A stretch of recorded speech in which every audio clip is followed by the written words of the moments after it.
Guys, welcome to the show, and I'm not gonna lie to you because I'm not a freaking liar. He is. You're the biggest liar I know, but I'm not a liar, so I'm gonna level with you. I'm filming this about 1 minute after I filmed last week's content because I just have some scheduling conflicts. So I'm doing back-to-back weeks worth of videos here. Shit you don't care about. Let's move on with the show. We're gonna talk about something that just came up today, like 2 hours ago, from a current client of ours here in Utah, and that is timing the purchase of your house with the expiration of your lease, okay? And it's actually pretty important that you get this because this can really have an impact on you and financially have an impact on you. So it's something we're going to go through. I'm going to keep this very practical and really just kind of look at the example that came up earlier without giving away names and any of that good stuff. So here's the scenario that came up, okay? Typically, this is only really going to be applicable to first-time buyers. The hell is that? So who have a lease. If you already live in a home and you're going to sell your home, buy a new home, this obviously does not apply. Here's the scenario. His lease runs up at the end of July, right? So end of July, lease end. And that's why when we talk to someone, or if you're talking to an agent because you're looking to buy a home, they ask you when your lease ends, July, right? Well, July 1 or July 31st, right? Because there's a 1 month difference there really. So always be very specific on when your lease ends.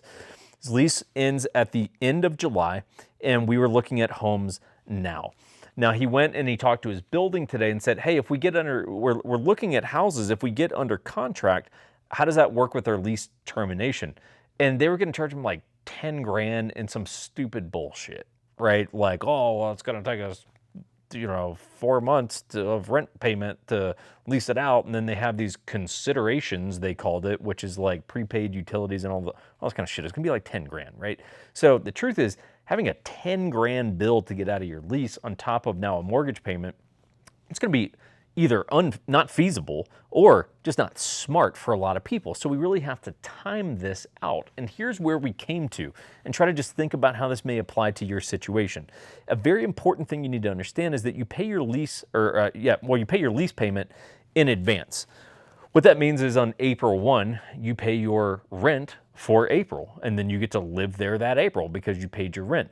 Mortgages work in reverse. You pay your mortgage after the fact. So your payment for April is actually due on May 1. So when you move into a house, let's just say that you got under contract on a house on March 15th.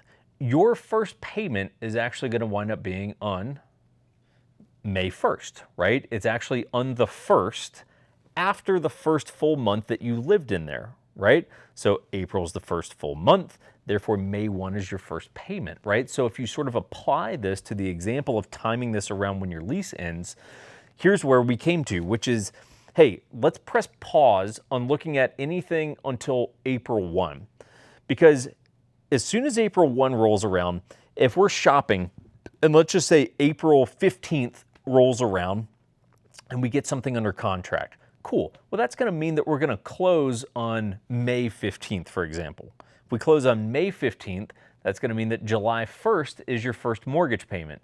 So yeah, under that scenario, you would have a 1 month overlap between having a mortgage payment and a rent payment, which is not a huge deal, right? We're talking about a couple of grand, right? That for most people, they're like, all right, I eat a couple of grand, but the risky territory you get into is if you say, man, I want to time it perfectly so I have no double payment and no overlap. Cool, but you're assuming that you can predict in time when you're going to get under contract on a place, and you cannot, right? So you need to give yourself that buffer. You need to give yourself that window of time of like a couple of months, ideally, to get under contract on a place. So you want to start looking for houses as soon as you can, but as soon as you can where you're not going to financially compromise yourself on this double rent and lease payment, if that makes sense. Everyone's circumstances are going to be a little bit different, so you're going to have to apply this to your example, okay? But this is just a very practical example that came up about 2 hours ago, right? And only you're going to know what your like financial situation is in terms of like, what's my threshold for being able to carry a lease and a mortgage payment if we get something under contract right away, right? It's all going to be situationally dependent, but it is something that you should think about.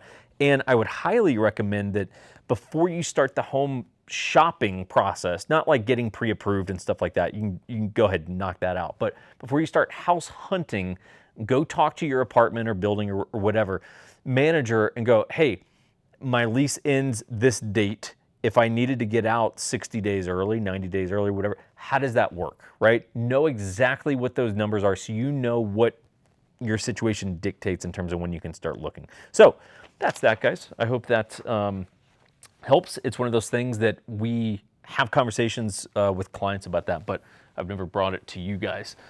Let's bring you a quick little whiskey, not a recommendation. This was actually all acquired last week, like a true something, right? But so last week, so I have Mitchell's, the US 1 bourbon.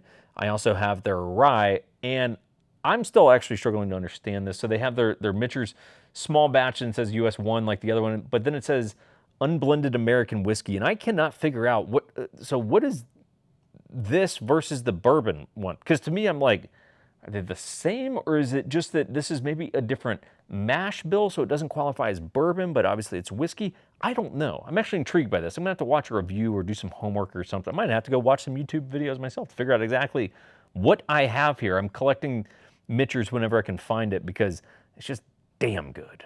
And it's damn good at the price. It is, by the way, everyone, way better than Buffalo Trace, especially at the price. It's gonna be every bit as good as the most of the Buffalo Trace products that you guys are paying a couple $100 for, except like $50. So highly, even though I can't recommend this bottle yet, the standard Mitchell's, like 100%, you guys should be adding that to your collection if and when you can find it.